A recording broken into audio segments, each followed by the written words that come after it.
Hey, I'm Jim Barry, and welcome once again to Miami Life. We are the show that digs deep on the stories impacting South Florida and brings you up close with the people who make life here so unique.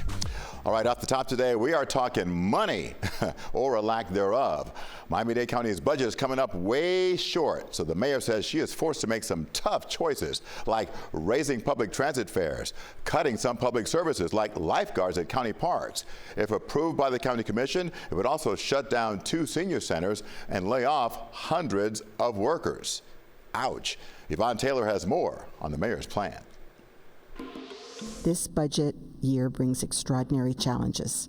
We're closing a $402 million gap. And that is how Miami-Dade Mayor Daniella Levine Cava presented her budget for 2025-2026. There are no proposed cuts to Metro Mover, Metro Rail, and Metro Bus. The mayor did say the fee for Metro Bus and Metro Rail will increase. Bus riders currently pay $2.25 per fare. As of October 1st, the price goes up to $2.75 per ride. It's kind of bizarre for us to have to pay that much to be able to move around. Cynthia Orozco told me she takes more than one route a day. Those of us who come from other countries are the ones who use public transportation the most and end up being the most affected ones. We did everything possible to protect essential services and the employees who deliver them. The mayor also announced Metro Connect service will no longer be free after October 1st. Until then, people using public transportation could get a Connect ride with Uber totally free. Nearly half of this budget gap is driven by the expansion of our county government through new independent constitutional offices who are now building their own administrations.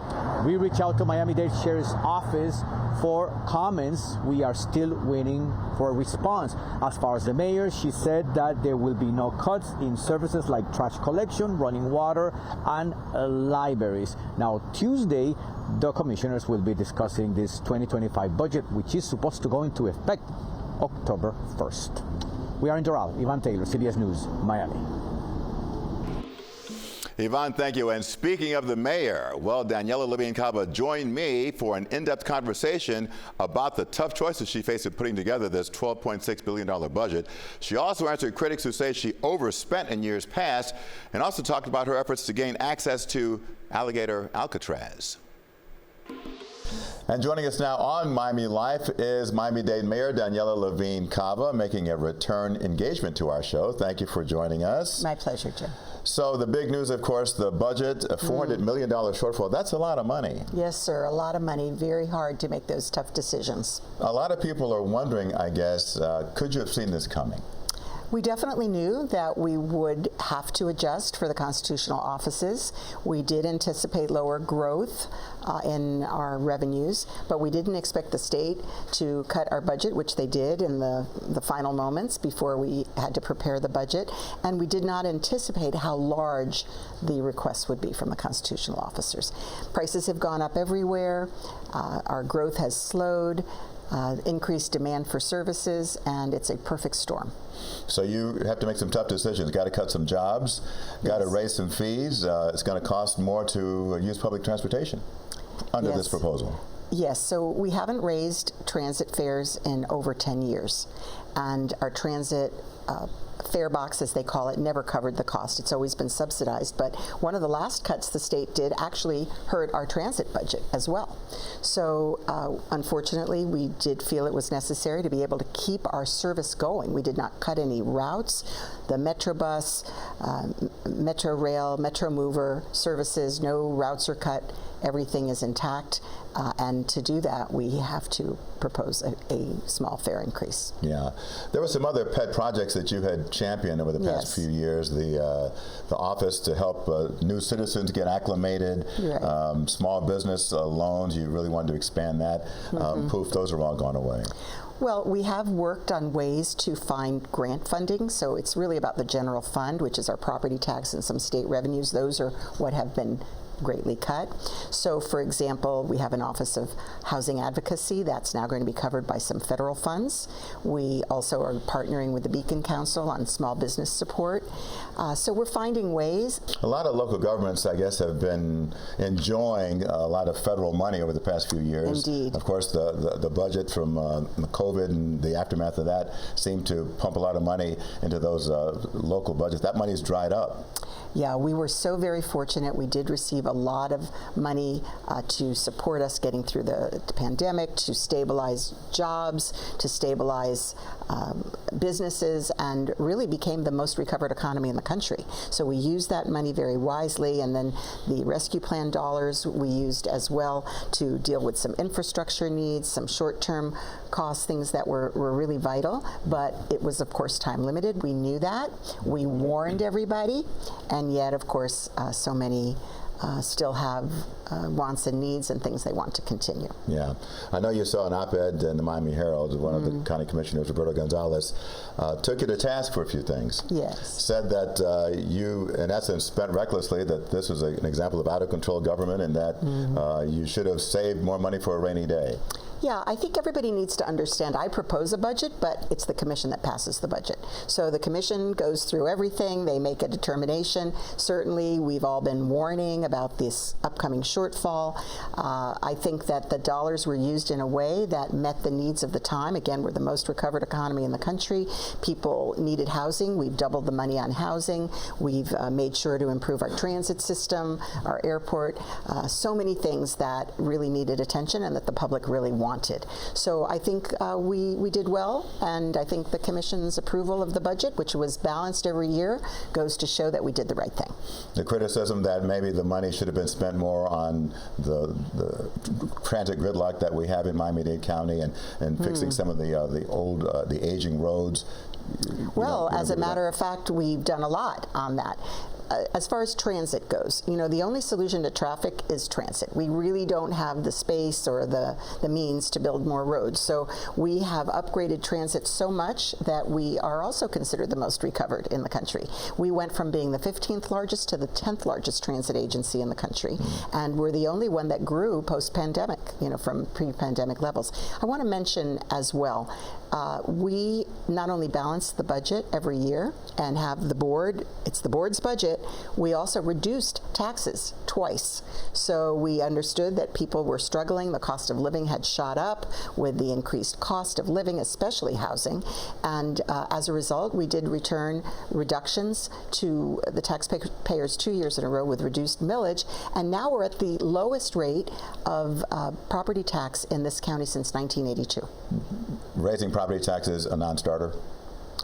We are not proposing to raise property taxes. We don't think that the community will bear that, and we think we need to live within these means. On the other hand, we are proposing a flat millage, and reducing the millage will only cause us to go back and cut bus routes or close parks or eliminate whole departments. That's what it will mean. Yeah, I know a lot of your attention has been devoted to Alligator Alcatraz. It is on county land run by the state because the federal government has this immigration crackdown. Who's in charge there? So I know people are asking that question because there's a lot of cooks in the kitchen, but I will say this, it's our property, and it was taken over without our permission by the state because of the governor's emergency declaration about immigration, which has been renewed multiple times since 2023 when he first declared it. And the Division of Emergency Management in the state of Florida is actually the one that came in, negotiated contracts to put this thing together, and is, to the best of my knowledge, managing day to day what goes on there. Is this facility safe? I am very concerned about the facility. It's in the wrong place. It's an environmental disaster. The impacts on the environment, also, this is a pristine wilderness that is protected by federal law. Also, the tents are not ready for major hurricanes. We did see that there were initially leaks.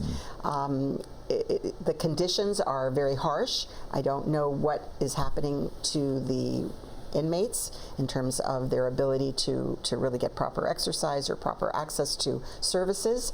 And of course, they're very crowded in the tent in cage-like facility. Those who support it, though, say this is like a one-stop shop. You can bust people in, quickly fly them out, and so they see it as a very efficient way to deal with the deportation Well, situation. we know that the federal government has a quota for how many people they want to round up and deport, and so they need more space to do that. So I'm sure that's what motivated this. That to be said, we haven't any knowledge yet that anyone has actually been deported from this facility, and of course they're talking about expanding it, and I think that is also very risky. Do you feel powerless here in this situation when it comes to Alligator Alcatraz? This is not anything that I would have wished upon our people or our environment.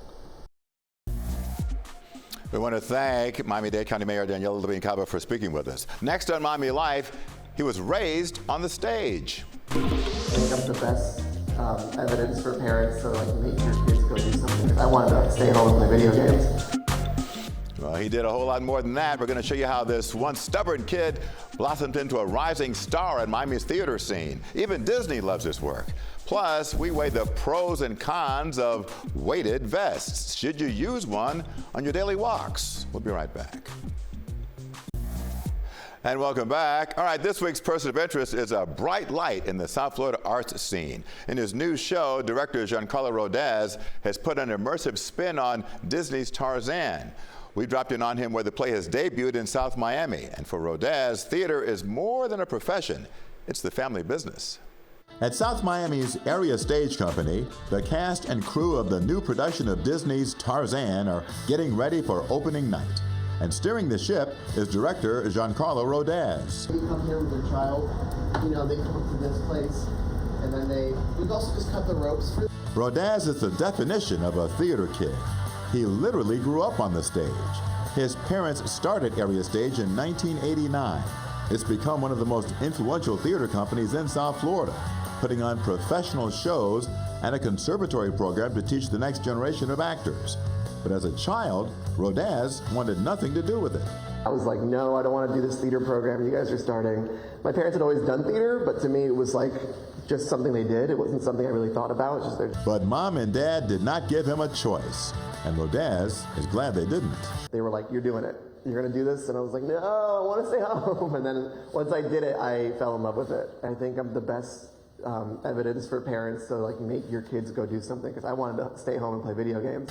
He began acting in Area Stage productions, and then at the age of 16, tried his hand at directing. The first show I did was Winnie the Pooh, and I took it really seriously. I really loved it. I was like, I grew up with Winnie the Pooh. I have to do this right. Now, more than a decade later, Rodez has become a rising star in the local theater scene. He's become known for his immersive interpretations of shows like Oliver, Beauty and the Beast, and The Little Mermaid. Rodez says because of the success of his past productions, Disney gives him some creative license. We've built a really wonderful relationship with them, and they really have fun seeing what we do with the shows, and it's gotten to a point where we have this trust.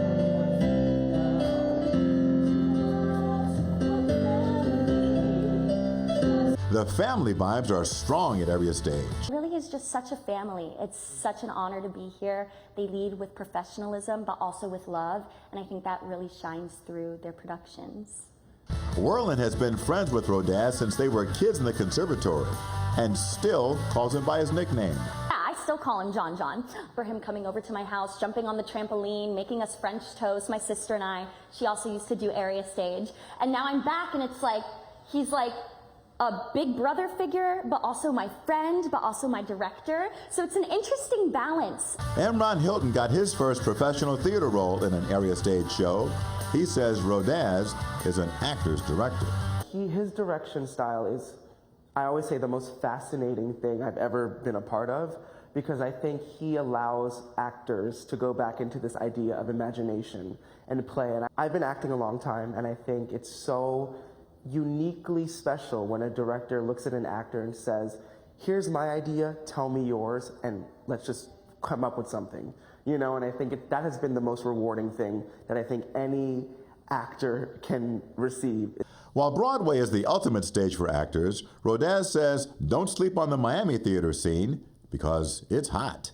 I do think that audiences now recognize that there are shows, kind of popping up everywhere, of that caliber, and we really try to aspire to be that. We get a really great audience response here of people saying, a family's first time they've seen a show, people who have been places like Broadway and big theater cities, and they're excited that there's something like that in their backyard. So we really try to do that. All right, he has found his groove for sure. By the way, the stage musical Disney's Tarzan runs through August 10th. All performances take place at Area Stage Company in South Miami at the Shops of Sunset Place. You can find ticket information, of course, on the website. All right, next to Miami Life are weighted vests, the latest fitness craze. Because it has like minimum impact, so you can wear it to walk, you can wear it to climb stairs, you can wear it for like lunges. All righty, we're going to weigh the benefits, if you will. We talked to experts to see how or if these vests really do boost your workout. All right, welcome back. Here's a question for you. Have you tried using a weighted vest while walking or running? It is one of the biggest new fitness trends, but does it really make a difference? Lauren Pastrana asked an expert to weigh in. If your social media algorithm is anything like mine, chances are you've seen people wearing weighted vests. In fact, maybe you've seen it on my page. All right, let's walk and talk. Yep, I was influenced to buy one a while back to use on my morning walks. I noticed more and more people wearing these, and I'm like, okay, it's not just me. Claudia Chain and Stephanie Reynolds incorporate weighted vests for certain workouts. It's great for people that are maybe starting and are afraid of like weightlifting because it has like minimum impact.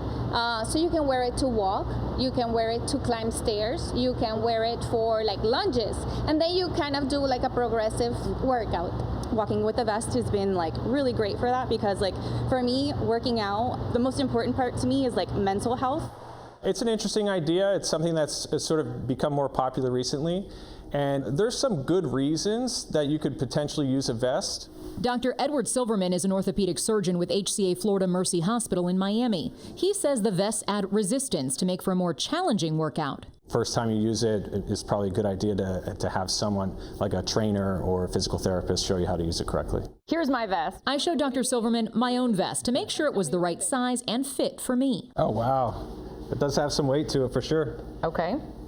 I weighed it. It says 11.8 pounds. Okay. So without giving specifics of my own weight, that is less than 10% of my body weight. So that's good, right? Dr. Silverman says that's perfect, but if a vest is ever negatively impacting your posture, you should ditch it. I think it's based on comfort and what you're doing with it, right? Okay.